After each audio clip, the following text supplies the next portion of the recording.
Hey, deserving listeners, it's time to continue watching 90 Day Fiancé. My name is Dr. Kirk Honda. I'm a therapist and a professor. As I always say, these videos are just for education or entertainment purposes only and shouldn't be a replacement for therapy. Let's watch the show. I'm gonna make sure I take good care of you all the time. But you know what? I'm just opening up. I wanted to see some other pictures of you on Facebook. Yeah. Look at this. Baby mama and you on your birthday. Your birthday was just, what, 3.5 weeks ago? Oh, no. Oh, no.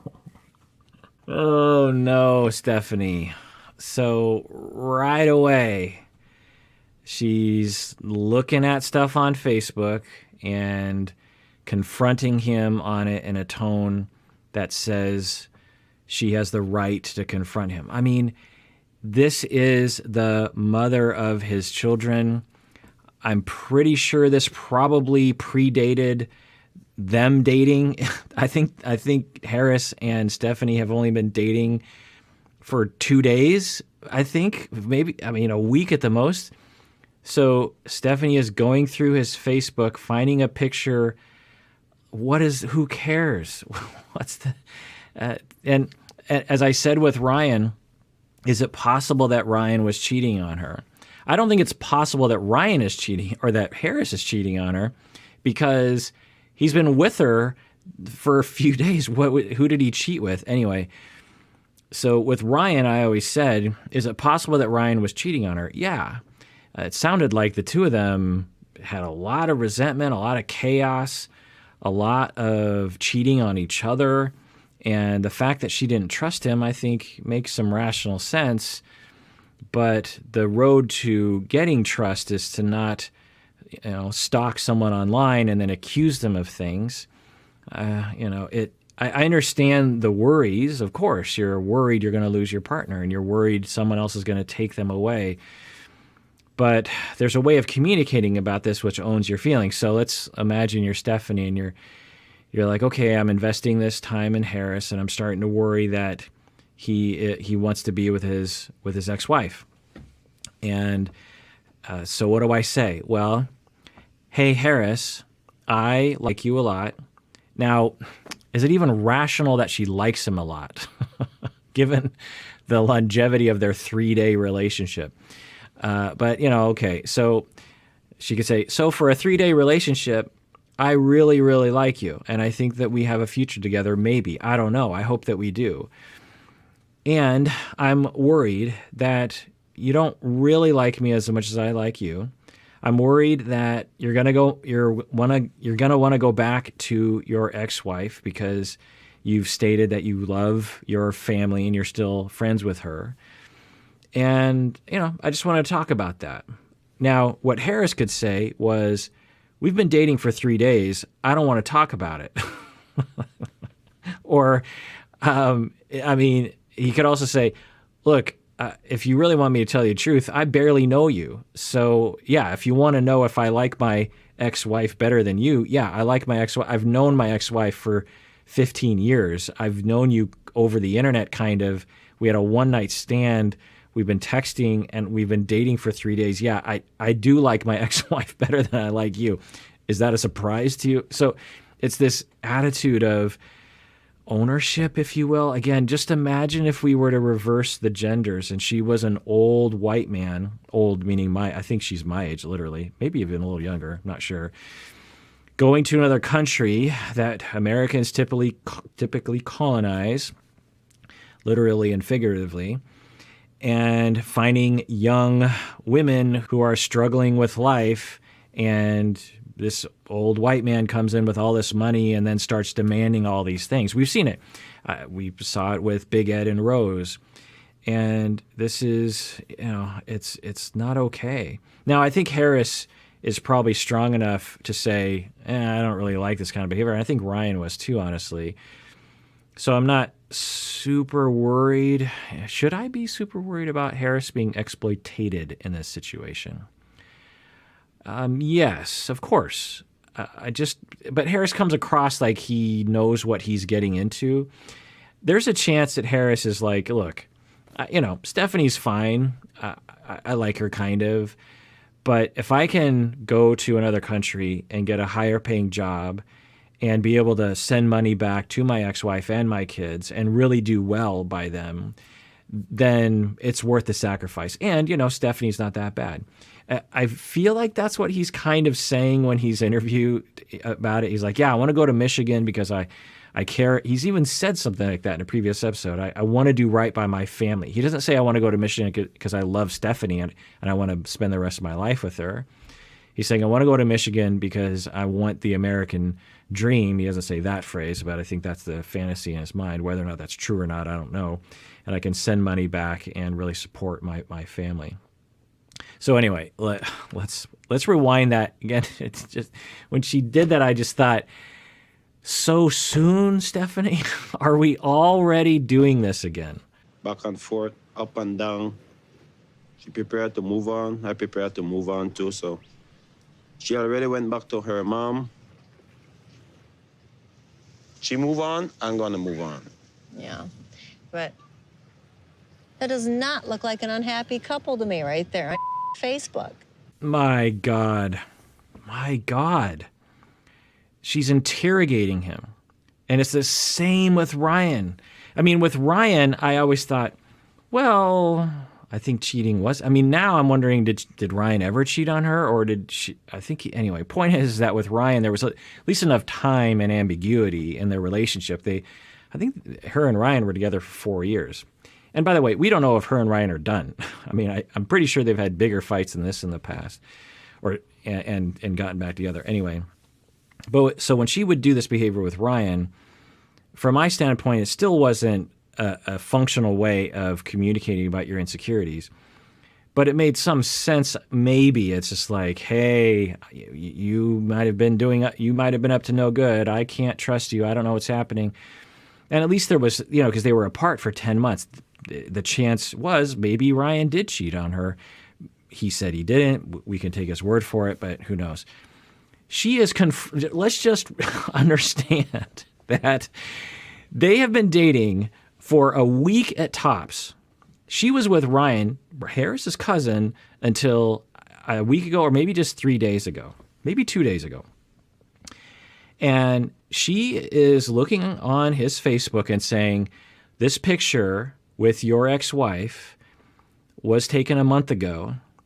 And then he says, well, we're friendly. Yeah. And she's back with her parents. She's moving on. I'm moving on. And you don't have to worry about me. I'm not going to lie to you in this way. And she doesn't accept that answer. So what answer is she looking for from him? How could he possibly prove to her? But then, so she says, this picture doesn't look like an unhappy, or what did she say? Something like, this picture looks like a happy couple. What? I mean, it just looks like two people who are friendly with each other and, took a picture together. Now, they're a little close because, they're exes. Now, might Harris be lying? Yeah, it's possible. But I don't know. Harris isn't, at least there's no reason to believe he's lying. So okay, let's break this down. What's going on in Stephanie's mind? Well, I think there's two things. One is that she's incredibly insecure based on her past, maybe even going back to her childhood with her father and her mother, maybe too. We haven't heard anything about that. That makes her believe that people are going to leave her. She has abandonment trauma, and she is terrified and preoccupied in a constant way that people are going to leave her. And she has particular traumas around being cheated on. I'm guessing that has something about her past. The second thing is her way of coping with that is through demands and control and dominance. And we've certainly seen a pattern of that, not only in emotional dominance, but financial dominance. So, let's continue watching. She's my baby mother. Yeah, that's true, but look at her. She's in love, Harris. That is a woman who's in love with you. There's 3 kids with you right there. I do agree. But it's just my birthday, so she's going to remember all the good times, the bad time, and different stuff like that. I have to say, Harris has one of the most level-headed answers I've ever heard on this show. Maybe Rose and Hazel have answers like this too? Because a lot of people in the Harris position will say, no, you're reading it wrong. We hate each other, or something like that. Say something where I'm like, I think you're going a little too far.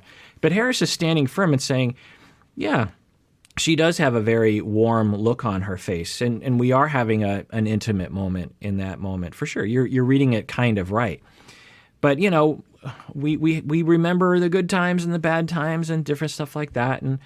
And we still have a bond. I mean, that's essentially what he's saying. So he's saying, look, what do you want me to tell you? We had an amicable breakup, and we still like each other. We don't want to be with each other, but we still like each other. And that's the look on our faces. Two people who used to be in love and involved and have amicably broken up. A lot of people are like that. Well, I like to hear you say that, but you know how much I've been lied to when it comes to Ryan? Yeah. And I can't have that anymore, Harris. That's why it's over between he and I. I'm just burned out from lies and deceit. Okay, so good. She's getting to owning her issues.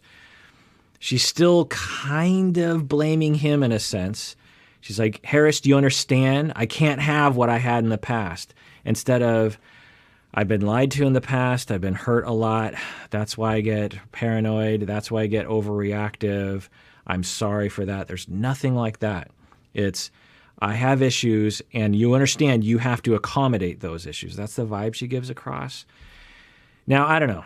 Maybe if we could corner her and talk with her about this, she would be more differentiated and understand all the different angles here. But at least from this tiny little clip, because that's all we can go off of, this is concerning behavior. Be honest, you, Steph.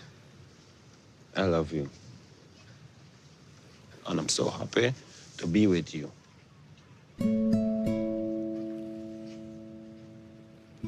I mean, that's certainly the right thing to say. I mean, look at her face. She certainly is responding well to that. And that will soothe her abandonment trauma. So maybe Harris is intuiting that correctly. That's good, I guess, if he wants to have the relationship with her. And I hope it's true, if it's true. I could see it being true. I mean, it's possible that he really likes her a lot, really loves her. So, we'll take his word for it. But I really wish that they had a better way of communicating about this. I hope that Harris can say, look, Stephanie, I get that you're worried about things in the past, but I don't appreciate the way you come at me with things. You seem to be accusing me of things before I have a chance to explain things to you, and I don't appreciate that. I don't think it's nice, and frankly, it's irrational. So can you please stop that? So I don't know if Harris will be able to say something like that. I've had an amazing time at the resort here with Harris, but it's now time for him to get back to work. And of course, I'm sad because I'm not sure when I'm going to see Harris again. If that thing rips on you, that's half your clothes. Where's the watch that I gave you? I just want to make sure. Which bag is that I have in? that inside my bag here. Okay. So a very similar dynamic, almost like Ryan just switched faces and names, and now Stephanie is treating Harris the same way that she treated Ryan. I was wondering if it was a consistent pattern that she would have, but we clearly see it's a consistent pattern, at least over two people. Because to me, it seems like Harris is different than Ryan. Ryan came across, I don't know, but at least on the show, he came across as more youthful. Let's just put that word to it. Harris comes across as more adult-like. And even though Harris comes across differently, I think, more stable, I think, at least from what we've seen on the show, Stephanie is still treating him like he's a child. Okay, I would make sure, I didn't include the clip, but she's saying, okay, I make sure, I gave you a meal, make sure you do that, micromanaging the way you would for a 10-year-old, which is normal.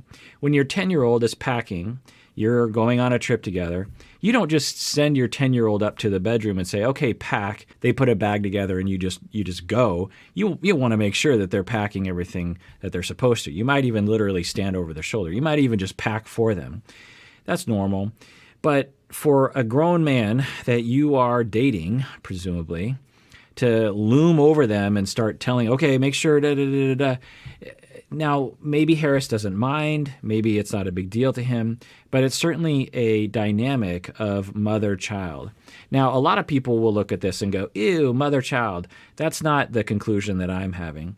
The conclusion that I'm having is if they have that dynamic, that is a dynamic of control.